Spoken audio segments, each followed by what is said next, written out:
Stress free और एक managed life गुजारने के लिए हमें कभी ना कभी कुछ ना कुछ टिप्स एंड ट्रिक्स की ज़रूरत पड़ती ही है। और ये टिप्स एंड ट्रिक्स हमारी लाइफ को ना बहुत ज़्यादा आसान बना देती हैं। तो आज की वीडियो में भी मैं कुछ ऐसे ही टाइम सेविंग और स्ट्रेस फ्री रहने के लिए कुछ टिप्स एंड ट्रिक्स आपको बताऊंगी जो आपके बहुत ज़्यादा काम आएंगे। तो चलिए स्टार्ट करते हैं इस वीडियो को। So welcome back to my channel मिश डेली रूटीन। तो देखिए, आजकल मोबाइल का दौर है और हर घर में 4 से 5 मोबाइल तो लाजमी होते हैं, लेकिन इनके चार्जर्स का एक मसला ये होता है कि जितना ज़्यादा हम इनको इस्तेमाल करते जाते हैं, वक्त के साथ साथ इनके ऊपर जो गंदगी है ना वो उतनी ज़्यादा स्टिक करना स्टार्ट हो जाती है। तो आज की वीडियो में मैं आपको बताऊंगी कि किस तरीके से चार्जर को ना आप अच्छे तरीके से क्लीन कर सकते हैं। आपने बहुत से टिप्स देखे होंगे, तो यहाँ पे मैं एक और टिप मैं आपके साथ शेयर कर दूंगी। तो आपको ले लेना है नेल पॉलिश रिमूवर। तो जो भी नेल पॉलिश रिमूवर आप यूज़ करते हैं उसका आपने इस्तेमाल करना है। उसके बाद आपने ले लेनी है कॉटन। अगर आपके पास कॉटन नहीं तो सिंपल आप टिश्यू का भी यूज़ कर सकते हैं, लेकिन अगर आप कॉटन का यूज़ करेंगे ना तो वो बेस्ट रहेगा। बस इस तरीके से आपने थोड़ा सा नेल पॉलिश रिमूवर टिश्यू के ऊपर लगाते जाना है और जहाँ जहाँ चार्जर के ऊपर गंदगी है या मैल है उसे रब करना है। और ये आप खुद नोट करेंगे कि कितने अच्छे तरीके से जो चार्जर है ना वो नीट होता चला जाएगा। तो इसी तरीके से थोड़ा सा और नेल पॉलिश रिमूवर मैं टिश्यू पेपर के ऊपर लगा दूंगी और चार्जर की जो वायर होती है ना उसको भी 1 से 2 मरतबा अच्छे तरीके से इससे वाइप आउट कर दूंगी। एंड पे मैं आपको टिश्यू पेपर की कंडीशन भी दिखाऊंगी। आप खुद देखेंगे कि कितनी ज़्यादा चिकनाई जो है वो टिश्यू पेपर के ऊपर आ गई है, या आप कह सकते हैं जितनी ज़्यादा गंद है ये देखें। तो आप इसको एक दफ़ा ज़रूर ट्राई करके देखिएगा। इससे चार्जर जो है वो बहुत अच्छे तरीके से ज़बरदस्त क्लीन हो जाता है। So you must try this tip and let me know in the comments it work for you और नॉट। हमारे घरों में देखें मुख्तलिफ किस्म के स्पून्स को हम यूज़ करते हैं। कुछ हम यूज़ करते हैं सालन को सर्व करने के लिए, कुछ खाने पीने के लिए जैसे फोक्स हो गए, स्पून्स हो गए। इसी तरह वेजिटेबल्स और फ्रूट्स की कटिंग करने के लिए हम नाइफ्स वगैरह का यूज़ करते हैं।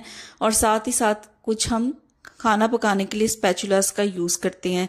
तो आपने देखा होगा कि अगर हम इनको अच्छे तरीके से ऑर्गेनाइज करके ना रखें तो जिस भी कैबिनेट के अंदर हम इनको रखेंगे ना वहाँ पे ये बहुत ज़्यादा स्पेस ऑक्यूपाई करेंगे और साथ ही साथ जो आपका कैबिनेट है ना वो भी बहुत ज़्यादा मैसी लगेगा। तो यहाँ पे छोटा सा मैं आपके साथ ऑर्गेनाइजर शेयर करूंगी और मैं आपको ये रिकमेंड करूंगी कि इस तरीके का जो ऑर्गेनाइजर होता है ना वो ज़रूर परचेज करें स्पून्स के लिए। आपके कैबिनेट की लुक भी बहुत अच्छी हो जाएगी और दूसरा ये है कि आपके कैबिनेट की जो एक मैस क्रिएट हुआ होता है, एक स्पेस होती है, वो भी सेफ हो जाएगी। तो ये देखिए, इस तरीके का ऑर्गेनाइजर मार्केट में मिलता है ये स्पून्स को रखने के लिए। तो ये बहुत ही रीजनेबल प्राइस में मुझे मिला था, तो इसको मैं यूज़ करती हूँ अपने स्पून्स को रखने के लिए। इसके अंदर आप देख सकते हैं तकरीबन 5 कंपार्टमेंट्स हैं और इन 5 कंपार्टमेंट्स के अंदर मैं किस तरीके से स्पून्स को अरेंज करती हूँ वो मैं आपको दिखा देती हूँ। तो देखिए, बिल्कुल साइड के ऊपर एक लेंथी कंपार्टमेंट है। तो जितने भी बड़े मेरे पास स्पैचुलास हैं ये सिलिकॉन के हैं, तो इनको मैं इसके अंदर अरेंज करके रखती हूँ। अच्छा, मैं अरेंज करने का तरीका ये है कि मैं इन्हें क्रिस क्रॉस मैनर में रखती हूँ, जिससे जो स्पेस है ना वो मजीद बच जाती है और हर कंपार्टमेंट के अंदर मैक्सिमम जो स्पून्स है ना आप उनको अरेंज कर सकते हैं। तो ये देखें, इस तरीके से मैं इनकी जो साइड्स हैं एक सीधी एक उल्टी इस तरीके से करके रखती हूँ ना, तो ये बहुत अच्छे तरीके से अरेंज हो जाते हैं, कम स्पेस लेते हैं और स्पेस बन जाती है इसके अंदर कि आप कोई और स्पून इसके अंदर रख सकें। तो ये देखिए, मेरे पास जो वुडन चॉपस्टिक्स थी वो भी मैंने इन स्पैचुलास के साथ रख दी। अब साथ ही नेक्स्ट कंपार्टमेंट के अंदर यहाँ पे जितनी ज्यादा नाइफ्स हैं उनको मैं रख दूंगी और लास्ट पे जो स्पून्स हैं और फोक्स हैं उनको मैं इस कंपार्टमेंट के अंदर अरेंज करके रख दूंगी। तो देखिए, जो सबसे पहले कितना ज्यादा मेस लग रहा था, स्पून्स हर तरफ बिखरे हुए थे, लेकिन जैसे ही आपने इस ऑर्गेनाइजर के अंदर इनको रखा है तो कितनी जबरदस्त थी, इनकी लुक भी आनी स्टार्ट हो गई है और सारा जो मेस है वो भी कवर हो गया है। तो देखिए, मैं ये जो मिडल कंपार्टमेंट है ना इसके अंदर मैं इनको अरेंज करके रखती हूँ। तो पीछे जो आपको स्पून्स नजर आ रहे हैं ना इनके लिए भी अभी मुझे ऑर्गेनाइजर परचेज करना है, ताकि जो मेरा ये कंप्लीट कंपार्टमेंट है ना कैबिनेट है उसकी जो लुक है वो बहुत ज़बरदस्त हो जाए। तो ये देखिए कितने ज़बरदस्त तरीके से जो सारे स्पून्स हैं ऑर्गेनाइज हो गए हैं। तो मैं आपको हाईली रिकमेंड करूंगी कि थोड़ी सी इन्वेस्टमेंट इस तरीके के ऑर्गेनाइजर में ज़रूर करें, ये आपके लिए बहुत ज़्यादा बेनिफिशियल होगा। So let's move on the next step. तो यहाँ पे जो मेरा नेक्स्ट स्टेप है ना वो परफ्यूम को लेके है। देखिए परफ्यूम लगाना हम सभी को पसंद होता है, चाहे वो कोई फंक्शन हो या चाहे हम वैसे ही कहीं आउटिंग पे जा रहे हों, तो हमारा दिल करता है कि हम अच्छा सा परफ्यूम लगाएं। तो देखिए ट्रैवलिंग के दौरान हर वक्त हम जो परफ्यूम की बॉटल्स होती हैं हैवी होती हैं, उनको अपने साथ लेके नहीं जा सकते, लेकिन अगर हमें परफ्यूम लगाने की ज़रूरत पड़ गई है तो फिर हम क्या करें। तो देखिए यहाँ पे छोटा सा आपको एक टिप दूंगी, आपको ले लेने हैं कॉटन बड्स। तो कॉटन बड्स के ऊपर हमें पता है कॉटन लगी होती है, और कॉटन के अंदर ना ये बड़ी ज़बरदस्ती एबिलिटी होती है कि वो किसी भी लिक्विड चीज़ को अपने अंदर बहुत अच्छे तरीके से एब्जॉर्ब कर लेती है। तो सिंपल हम क्या करेंगे, अपना जो भी फेवरेट परफ्यूम है उसके 2 से 3 पफ्स हम इस कॉटन के ऊपर लगाएंगे। अब ये कॉटन इस परफ्यूम का जो लिक्विड है ना उसको अच्छे तरीके से अपने अंदर एब्जॉर्ब कर लेगी। उसके बाद आपको ना ले लेना है पॉलीथीन का इस तरीके का पैक। तो देखिए इस तरीके के जो पैक्स होते हैं ना वो इजीली अवेलेबल होते हैं, और ज़्यादातर हमारी जो ज्वेलरी होती है ना वो इन पैक्स के अंदर होती है। तो देखिए इन पैक्स के अंदर आपने इस ज्वेलरी को रैप अप कर देना है ताकि इसका जो मॉइस्चर है ना वो रिमूव ना हो। तो जब भी आपको परफ्यूम लगाने की ज़रूरत पड़ेगी, सिंपल आपने अपने रिस्ट एरिया पे इसको लगाना है और अच्छे तरीके से रब कर लेना है। इसी तरह आपने इसको अपने नेक के पीछे भी लगा सकते हैं, अपने ईयर्स के पीछे लगा सकते हैं, बहुत अच्छी और ज़बरदस्त खुशबू आती रहेगी। तो इस तरीके से आप अपने परफ्यूम की बॉटल को बिना अपने साथ लिए फिर भी परफ्यूम को अपने साथ कैरी कर सकते हैं इन कॉटन बड्स की फॉर्म में। तो उम्मीद करती हूँ कि ये टिप आपको बहुत ज़्यादा फ़ायदा देगा। बहुत ही छोटा मगर एक काम का टिप आपके साथ शेयर करने लगी हूँ। तो देखें यहाँ पे मैंने एक प्याली ले ली है और इस प्याली के अंदर मैंने ऐड किया है जैतून का तेल यानी ऑलिव ऑयल। अब ऑलिव ऑयल का ना बहुत ज़्यादा बेनिफिट है। आपको मैं इसका एक यूज़ बताऊंगी जिसे यूज़ करके आप बहुत बड़ी परेशानी को हल कर सकते हैं। तो देखिए ऑलिव ऑयल को ना आपने यूज़ करना है डार्क सर्कल्स के लिए। तो जिन लोगों को डार्क और रब करने के बाद देखें जहां आईज के नीचे आपको डार्क सर्कल्स हैं वहां आपने इसे अच्छे तरीके से मसाज करना है।